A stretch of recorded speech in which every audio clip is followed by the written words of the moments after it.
Listen, brother, there is a boy within you, a Peter Pan, who clings to the shadows of your soul, anchored in a neverland woven from comfort, avoidance, and unhealed wounds. This eternal child, this ghost of your past, must die, not in flesh, but in spirit, psyche, and essence. His death is not an act of cruelty, but a sacred mercy, for he is the chain that binds you to a half-lived life, a thief who steals your potential with the soft whispers of nostalgia and sentimentality. To let him live is to betray the man you were born to become.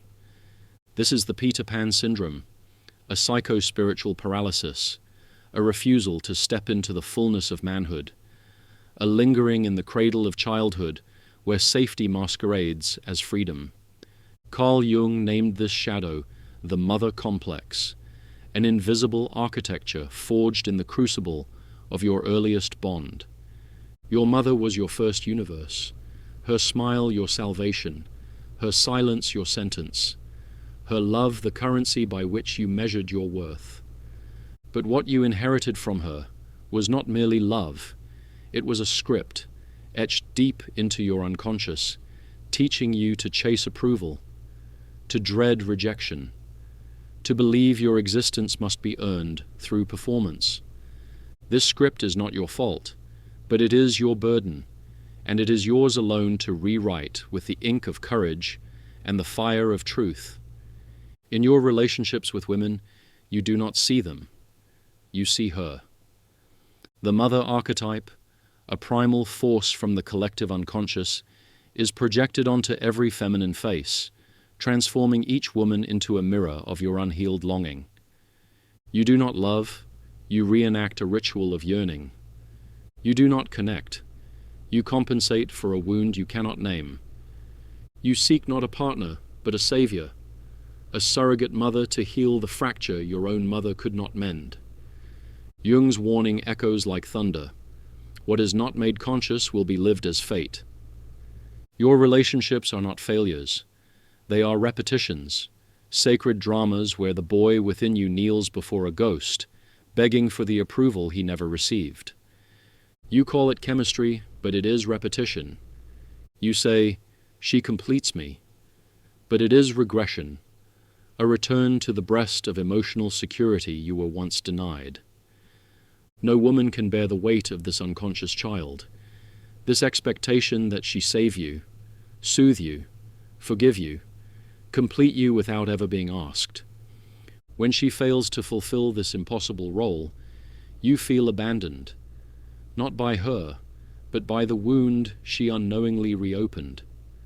To break this cycle, you must confront the illusion with brutal clarity. No woman can mother you into wholeness. That task is yours, and it demands a descent into the abyss of your own soul, where the pain you buried waits to be reclaimed, not as punishment, but as the raw material of your redemption. Once, humanity understood the necessity of slaying the boy to birth the man. Ancient rites of passage, grueling, sacred, unrelenting, were not mere traditions, but alchemical crucibles, designed to burn away the illusions of childhood. Through fire, pain, and solitude, boys faced their fears, their mortality, their smallness, emerging as men who knew they were not their mother's shadow, not their fear's prisoner, but sovereign beings capable of standing alone. These rituals were not cruel, they were compassionate, severing the umbilical cord to the past with surgical precision. Today you stand in a world bereft of such rites, a world that glorifies youth and shuns responsibility, leaving you adrift in a sea of choices without a compass. But the need remains, urgent and undeniable. You must forge your own rights, your own trials by fire. You must walk through the wilderness of discomfort, the desert of self-doubt, the silence of your own soul. In this crucible, the boy is not coddled, but transformed, not indulged but forged into the man who can carry the weight of his own destiny. The causes of your Peter Pan are legion, a mother's love, too distant or too engulfing, planted seeds of doubt. A culture that worships ease and infantilizes ambition watered them. A world without elders left you untethered. A boy in a man's body, navigating a life you were never taught to lead. But the root lies deeper still.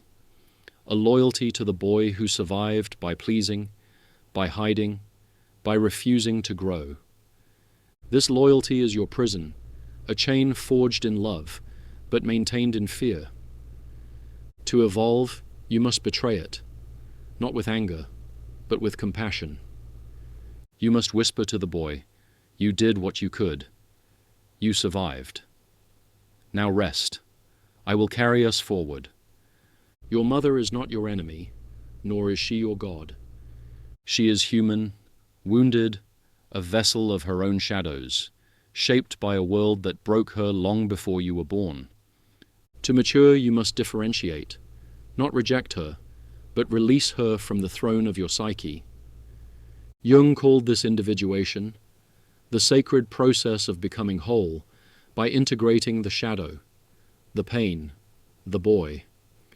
You must descend into the unconscious, face the grief you buried, the approval you craved, the love you thought you had to earn.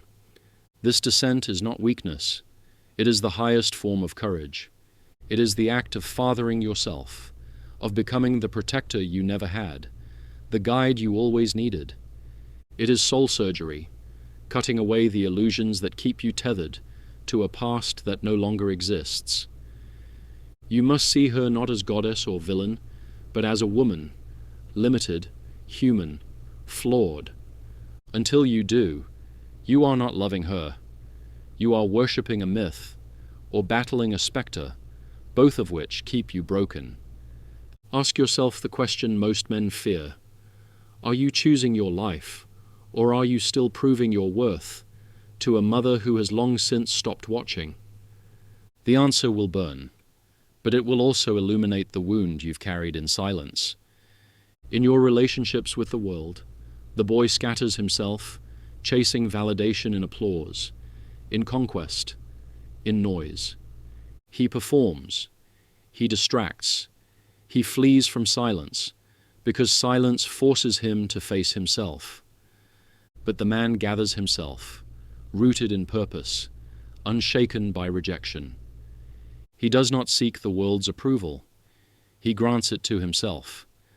In your relationship with yourself, the boy punishes his softness, mocks his pain, abandons his needs, believing vulnerability is weakness. The man embraces them, not as flaws, but as the raw material of his strength, the soil from which his sovereignty grows. In your relationships with women, the boy seeks a mother, a redeemer to fill the void left by the archetype. The man seeks a partner, an equal, not a projection. He does not ask her to heal him. He brings his wholeness to her, offering connection, not compensation.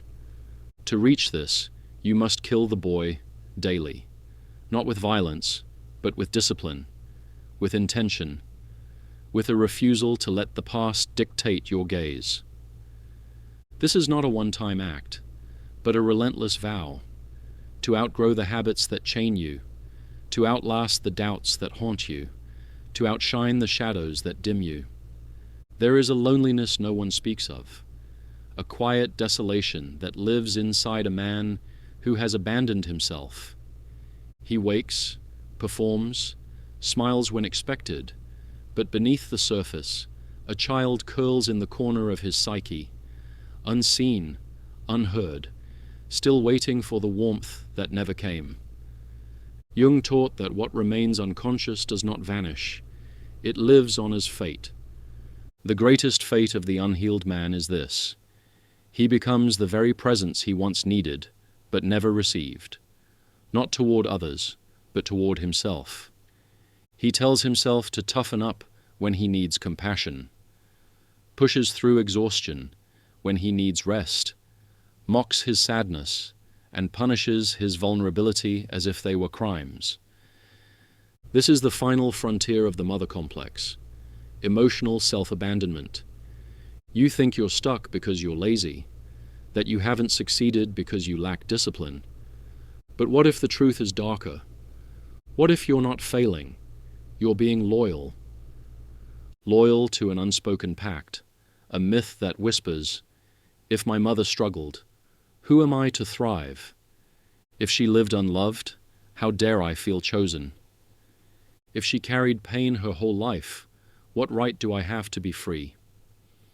This is not reason.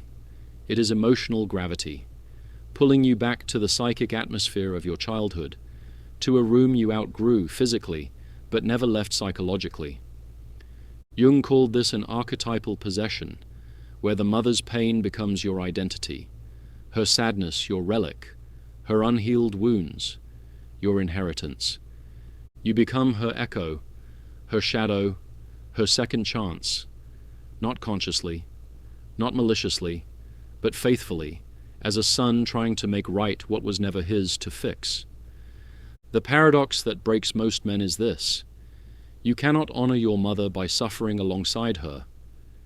You honor her by evolving beyond her, by stepping out of her orbit to carry forward what she could not. This is not betrayal. It is liberation. The purpose of a son is not to remain tethered to his mother's grief, but to transcend it, to become the branch that breaks the cycle without severing the roots. If you find yourself sabotaging success, choosing smallness, shrinking from joy or power, ask yourself the question most men never dare. Who am I betraying by being happy? The answer will come in a whisper, revealing the wound that still governs you. But hear this truth, and let it sear your soul. Her pain is not your destiny.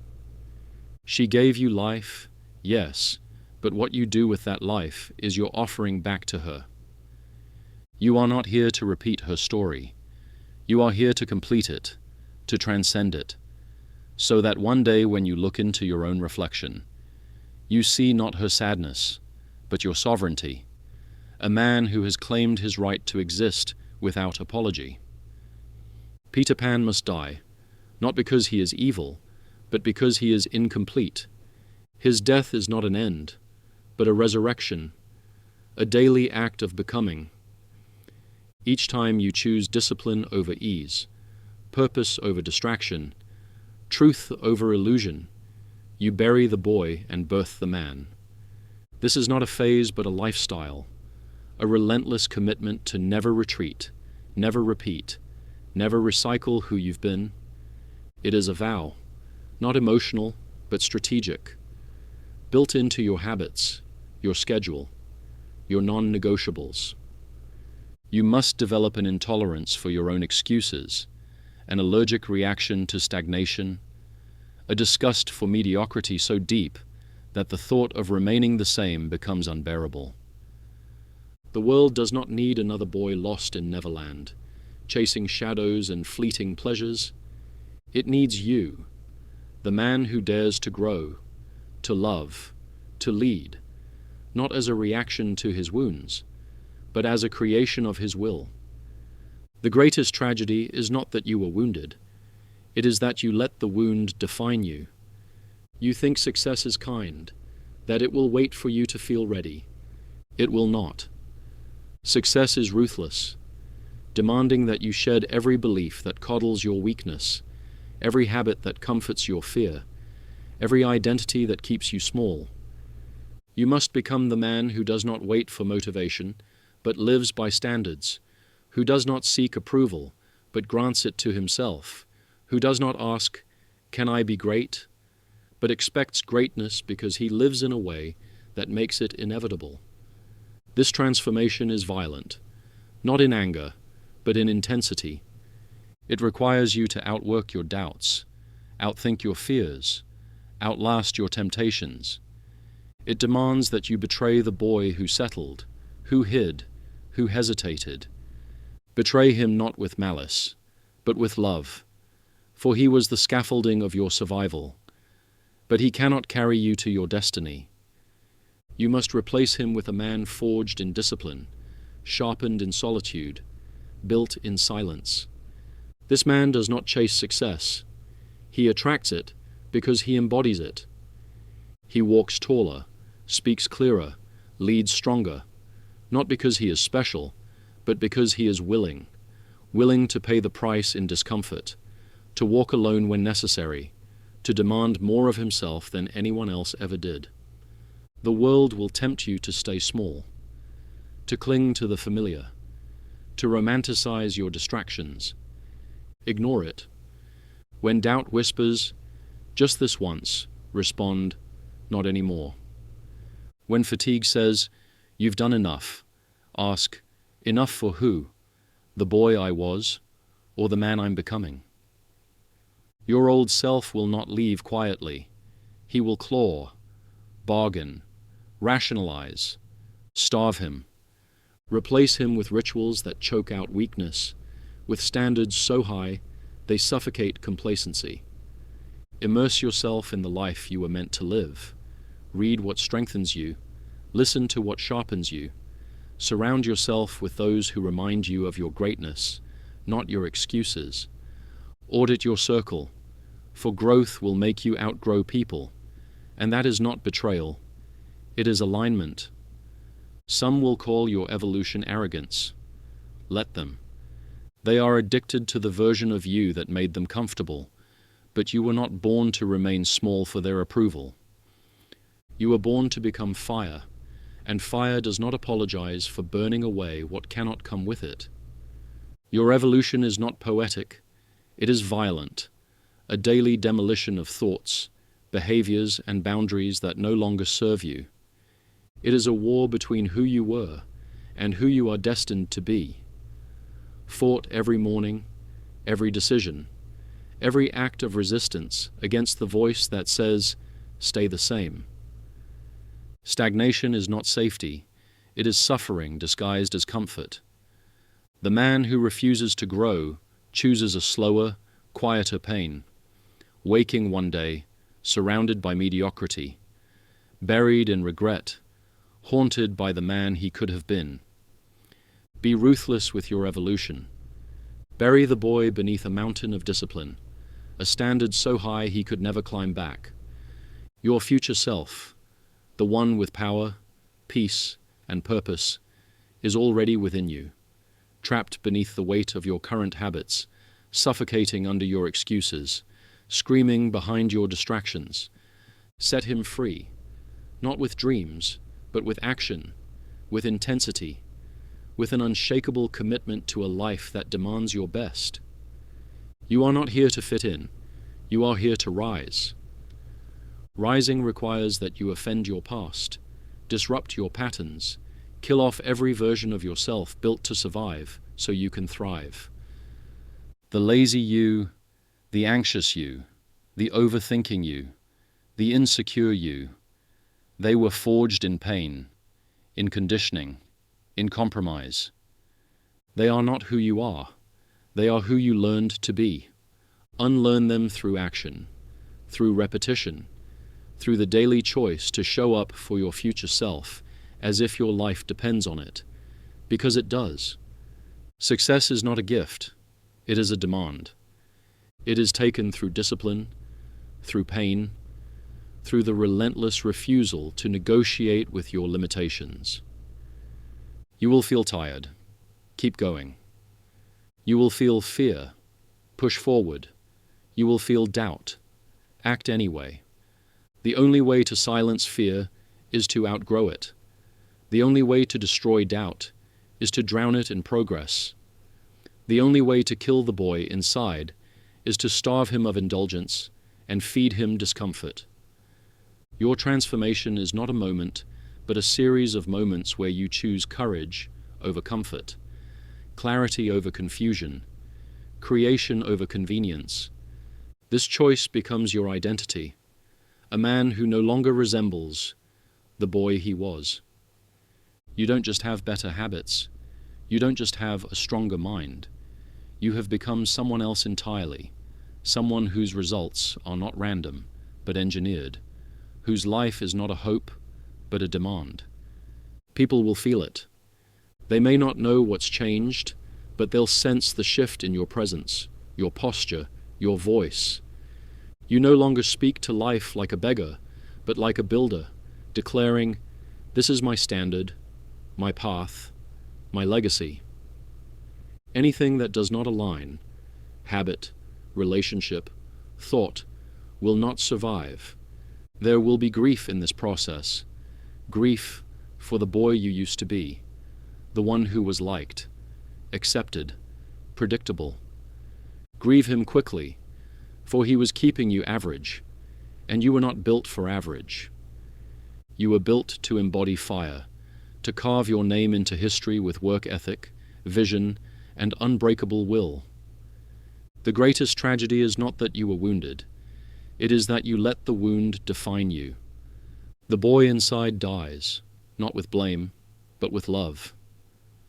Release the mother not with anger, but with gratitude. Become the man, not by escaping your past, but by transcending it. For in the death of Peter Pan lies the birth of your sovereignty. A man who does not beg for love, but embodies it, who does not seek approval, but grants it, who does not wait for life, but builds it. Rise, brother. The world is waiting for the man you were always meant to be.